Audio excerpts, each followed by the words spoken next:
At one point this weekend, you said that Bitcoin, and this was based, you were asked, Charlie said Bitcoin's like rat poison. You were asked about that comment, and you said, well, it's probably more like rat poison squared. Charlie went on in the meeting to then basically call Bitcoin turds. He is an expressive sort, isn't he? Maybe when he gets a little older, he'll mature. I just want to ask you about that because it sparks so much controversy, and particularly on Twitter and some of the places where you might expect people who are trading in cryptocurrency to be pretty loud about what they heard.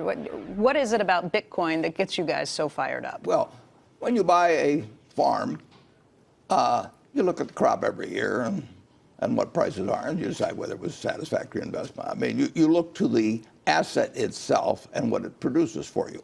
When we buy a business, we look at what the business earns and decide how we feel about it in terms of what we paid.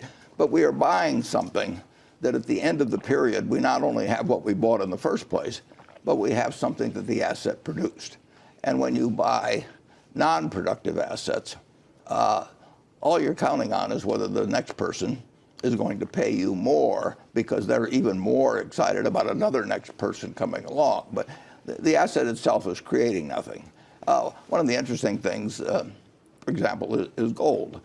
If you go back to the time of Christ and you look at how many hours of labor you had to give up in order to buy an ounce of gold, and you take it forward to now, you'll find the compound rate maybe 1/10 or 0.2%. You know, and then you have to insure it during that time and make sure somebody doesn't steal it from you and everything. But it doesn't produce anything. And productive assets, you can pay too much for a productive asset. But I bought a farm in the 1980s, and every year we look at how much it produced the way of soybeans and corn. And at the end of that period, I've still got the farm, and I've gotten some significant income off of it. Apartment house, operating business. But if you and I buy various cryptocurrencies, they're not going to multiply. They're not going to be a bunch of rabbits sitting there in front of us. They're just going to sit there. And I got to hope next time you get more excited after I bought it from you, and then maybe I'll get more excited and buy it from you. And actually, we could sit in the house by ourselves, and we could keep running up the price between the two of us. But